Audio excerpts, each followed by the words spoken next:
नमस्ते। जिंदगी में अक्सर एक ऐसा मोड़ आता है जब आपको किसी दोस्त की जरूरत महसूस होने लगती है। ऐसा दोस्त जिसके सामने आप अपना दिल खोलकर रख सकें, जो चाहे जैसे चाहे बात कर सकें, जो आपको आपसे भी ज्यादा समझता हो, जिसके सामने कुछ भी कहने से पहले सोचने की जरूरत ना पड़ती हो, ना कोई ऐसी वैसी झिझक हो। पर क्या वाकई आज के जमाने में ऐसे दोस्त होते हैं?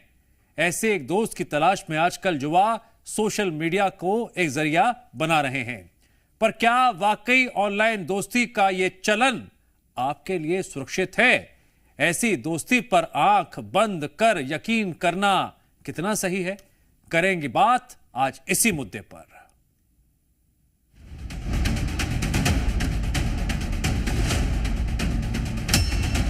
ऑनलाइन दोस्ती से रहें सावधान।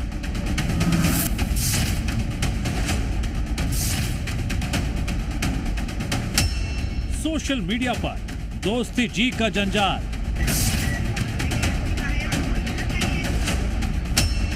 कहीं दुष्कर्म की वारदात, कहीं घर में बनाया बंधक।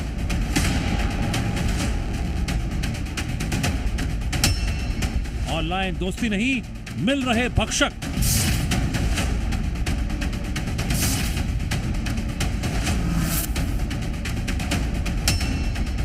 ऑनलाइन दोस्ती महंगी पड़ेगी। अब आपको इसी ऑनलाइन वाली दोस्ती के कुछ साइड इफेक्ट्स हम दिखा देते हैं। कैसे ऑनलाइन फ्रेंड पर जब विश्वास जताया गया, बदले में उसने किस तरह से दोस्ती का सिला दिया और कैसे विश्वास को तार तार कर दिया।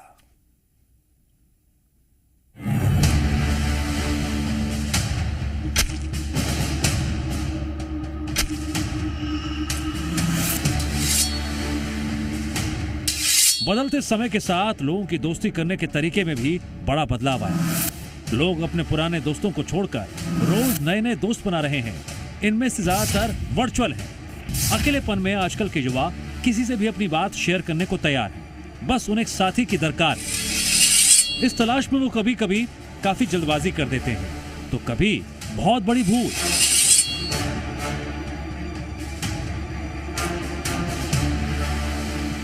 मध्य प्रदेश से कुछ ऐसी तस्वीरें सामने आई जहां ऑनलाइन फ्रेंडशिप युवतियों पर भारी पड़ गई।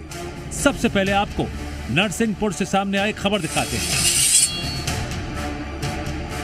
नरसिंहपुर में इंस्टाग्राम पर दोस्ती के बाद यूपी के एक युवक ने नरसिंहपुर आकर लॉज में नाबालिग के साथ दुष्कर्म की वारदात को अंजाम दिया। पुलिस ने शिकायत के बाद आरोपी और लॉज संचालक को गिरफ्तार कर जेल भेज दिया। यह घटना पुलिस प्रशासन की ओर से होटल और लॉज में भारी यात्रियों की चेकिंग के दावों की भी पोल खोलती है।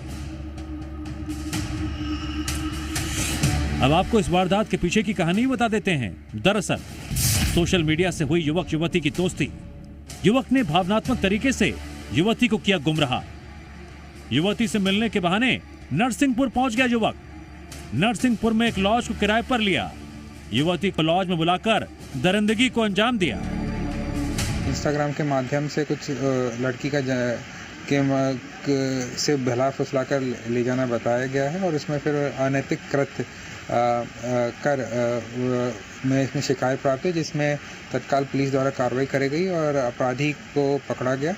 और इसमें साथ ही जिस जगह हुआ था उसमें जो होटल या लॉज संचालक है उस पर भी कार्रवाई करी गई है। कुछ ऐसी खबर एमपी के ग्वालियर से भी सामने आई, जहां घर से स्कूल के लिए निकली 14 साल की नाबालिग छात्रा अचानक लापता हो गई। जिसके बाद जब मामले की जांच की गई तो पुलिस को छात्रा मथुरा में मिली। इस मामले की जांच कर रही पुलिस ने जब इसके पीछे की कहानी को जाना तो वो भी हैरान रह गई। दरअसल सोशल मीडिया पर एक युवक के संपर्क में थी छात्रा। परिजनों ने बातचीत के लिए किया इनकार तो नाराज हुई छात्रा। घर से 10,000 रुपए और कपड़े लेकर निकली छात्रा। 23 फरवरी को स्कूल जाने का कहकर छात्रा भाग गई। परिजनों ने पुलिस से मदद मांगी। मथुरा में मिली छात्रा की लोकेशन। देखिए ये जो मामला है इसमें ये सामने आया है कि छोटे बच्चे कम उम्र में ही सोशल मीडिया प्रोफाइल्स के जरिए अनजान लड़कों से, अनजान व्यक्तियों से संपर्क में आते हैं और उनके बहकावे में आके अपना घर छोड़ के चले जाते हैं। ऐसी स्थितियों में मुझे लगता है कि परिवार को थोड़ा मॉनिटरिंग करने की ज़रूरत है। बच्चों की गतिविधियों पे, बच्चों का जो चाल चलन है उसको देखने की ज़रूरत है। इस केस में लगातार माँ के फ़ोन से बच्ची संपर्क करती थी। अगर माँ का फ़ोन यूज हो रहा है तो पेरेंट्स को पता होना चाहिए उसके फ़ोन का क्या उपयोग और दुरुपयोग हो रहा है। ग्वालियर से ही सामने आए एक और मामले को देखिए। यहां भी शख्स को ऑनलाइन दोस्ती करना महंगा पड़ गया। ग्वालियर में सोशल मीडिया पर अनजान शख्स से दोस्ती करना युवक के लिए भयावह साबित हुआ। दरअसल दोस्ती का हवाला देकर युवक को बुलाया ग्वालियर, बंदूक की नोक पर युवक को बनाया बंधक, युवक के कपड़े उतरवाकर बनाया वीडियो को वायरल करने की धमकी दी, वीडियो डिलीट करने की एवज में मांगे 50,000। युवक ने पुलिस को सुनाई आपबीती, मामले में एफआईआर दर्ज। एक युवक द्वारा जो है रिपोर्ट दर्ज कराई गई। एक ऐप के माध्यम से उसकी एक से फ्रेंडशिप हो गई थी और फ्रेंड ने जो है उसे मिलने के लिए बुलाया, उसके साथ मारपीट की, उसके कपड़े उतारकर जो है अश्लील वीडियो बना लिए और अश्लील वीडियो बनाकर उसके परिजनों से जो है उसके मोबाइल से फिरौती मांगी गई। तो इसकी रिपोर्ट पर से 5 लोगों के विरुद्ध अपराध पंजीबद्ध किया गया, जिसमें से 3 आरोपियों को गिरफ्तार किया गया और आरोपियों से पूछताछ की गई। इन मामलों के सामने आने के बाद कई तरह के सवाल खड़े हो रहे हैं। क्या वाकई ऑनलाइन दोस्ती का ये चलन आपके लिए सुरक्षित है? ऐसी दोस्ती पर आंख बंद कर यकीन करना कितना सही है?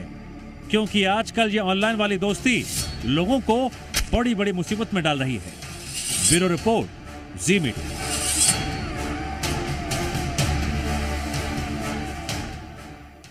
अब आपको बताते हैं कि ऑनलाइन दोस्ती के दौरान आपको किन बातों का जरूर ध्यान रखना चाहिए।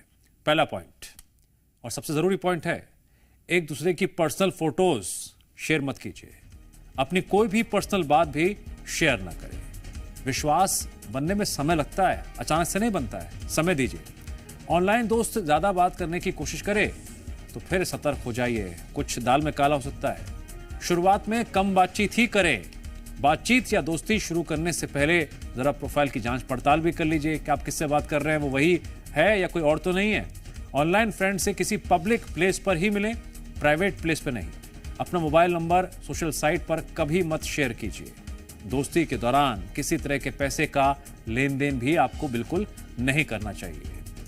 तो ये खबर अलर्ट करने वाली है, ये खबर सजग करने वाली है, ये खबर उन सभी लोगों को जगाने वाली है जो ऑनलाइन फ्रेंडशिप के झांसे में पड़ते हैं या चक्कर में पड़कर कुछ गलत कर बैठते हैं। हमारे साथ अलग अलग जगह से हमारे सहयोगी जुड़ रहे हैं। सबसे पहले करते हैं भोपाल का, दीपक द्विवेदी वहां पर मौजूद हैं। दीपक, ये अलर्ट करने वाली खबर है, लोगों को जागरूक करने वाली खबर है। कहीं ना कहीं सिस्टम को भी अब लोगों को जागरूक करना चाहिए। जिस तरह से हमने देखा कि पहले ऑनलाइन ठगी हो रही थी, अब ऑनलाइन दोस्ती का जो ये माया जाल है, इसमें कई लोग बेचारे फंस जाते हैं, अपना भी नाम खराब करते हैं, परिवार का भी।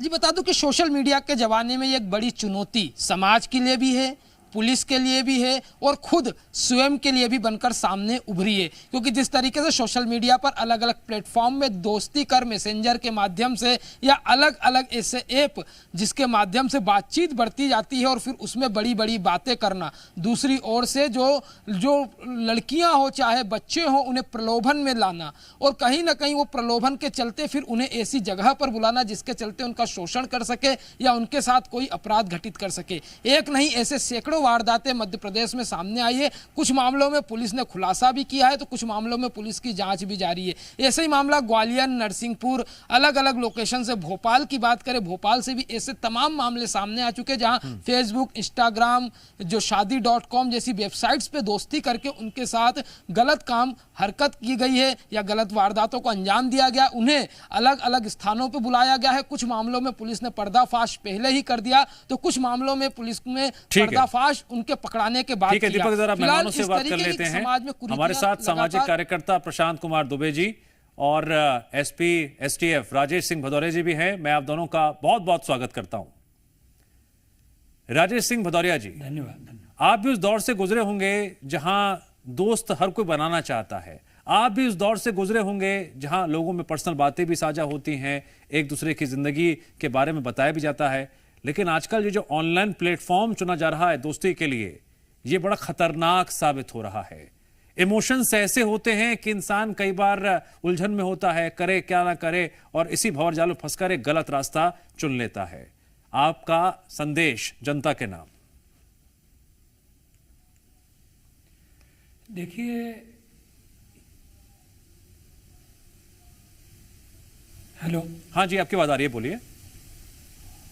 हेलो। हाँ, आ रही मेरी आवाज। देखिए, दोस्त एक ऐसा व्यक्ति है जिससे हम अपने मन की बात शेयर करते हैं।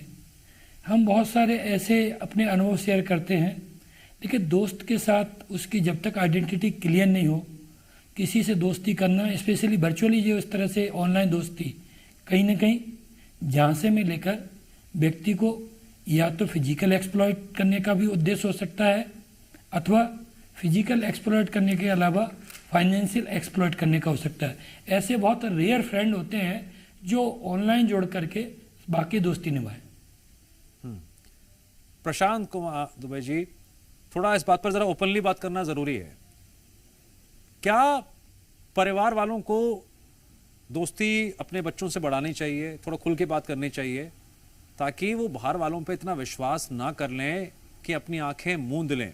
कई बार ऐसा भी होता है कि हम इमोशनली कई बार डाउन होते हैं, हमें लगता है हमारे आसपास तो कोई है नहीं बात करने के लिए, फिर एक गलत रास्ता निकलता है। ये गहरा कुआं होता है जिसमें इंसान जब गिरता है पता नहीं चलता कितना गहरा होगा, क्या कुछ होगा। जब अंजाम तक बात पहुंचती है तब तक बहुत देर हो चुकी होती है।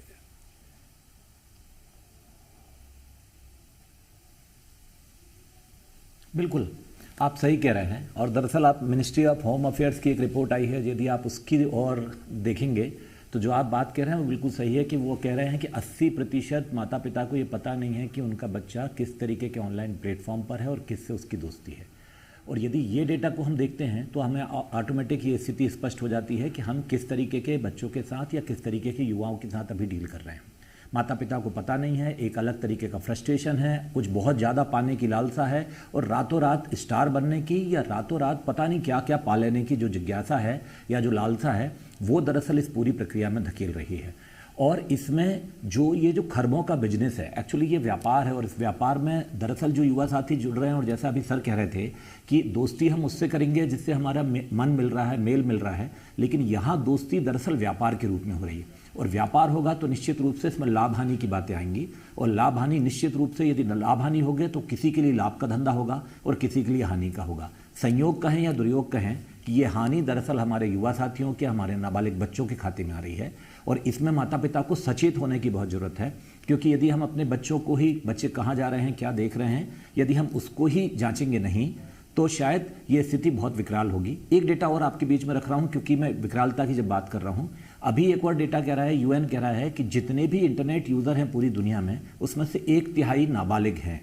तो ऑब्वियसली ये जो खतरा है जो अभी हमारे सामने आ रहा है, ये आसन्न संकट है और ये बढ़ेगा ही। ठीक है, ग्वालियर से करतार सिंह भी जुड़ गए हमारे साथ, जी मीडिया संवाददाता। करतार, अभी तो ऑनलाइन ठगी की बात ही समझने आ रही थी, अब ये ऑनलाइन दोस्ती का चस्का, ये भी बड़ा खतरनाक जहर है।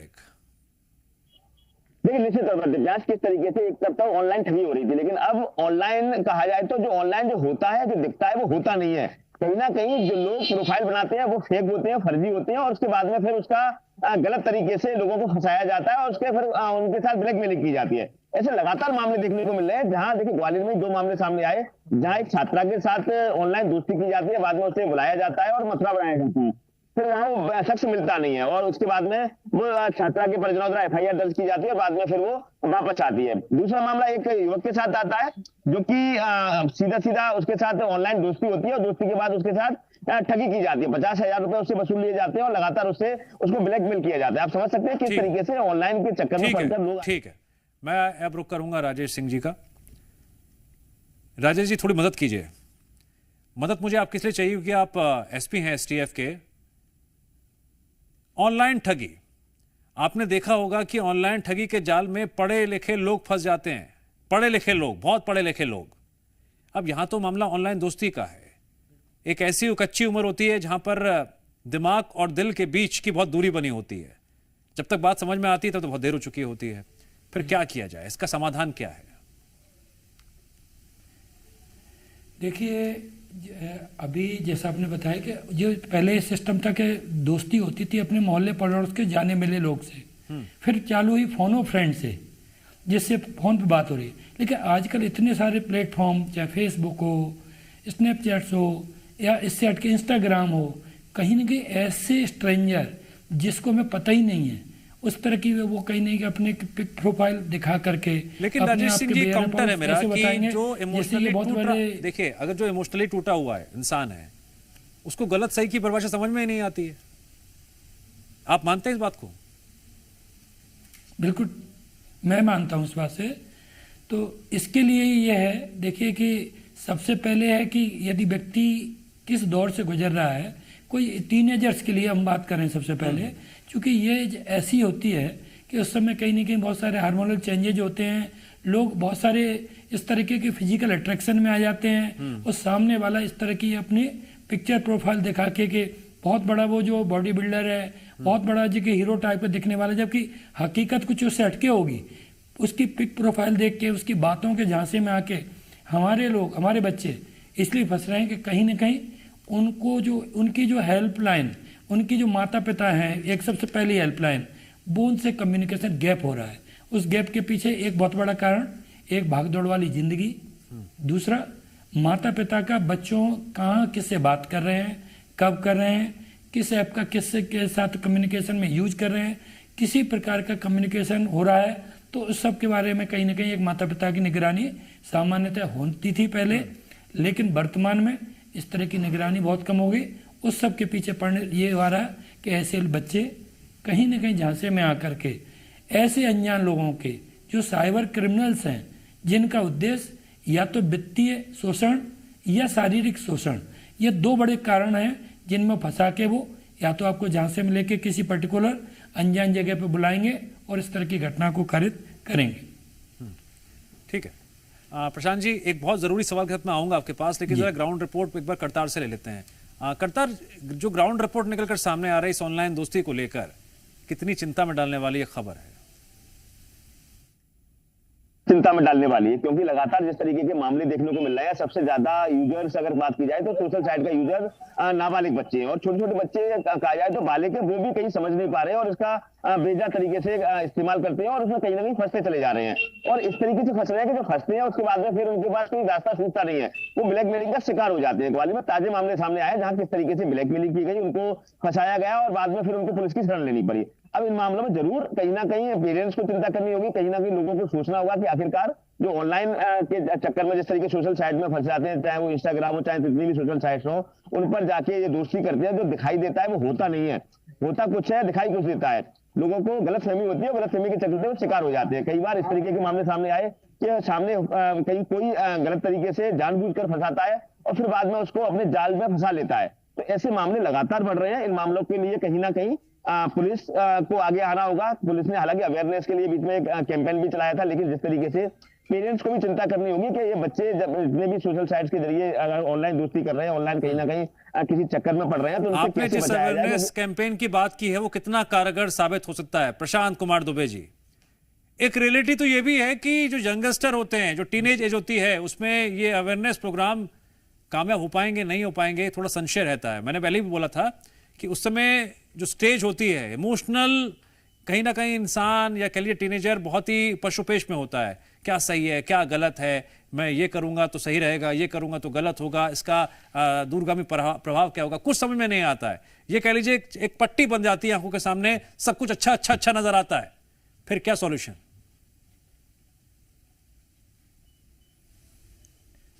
जी एक शेर है, वो कहता है कि कैसे चलूं जवानी की उम्र पे नासे है, ये उम्र ही कुछ ऐसी है कि सुझाई नहीं देता।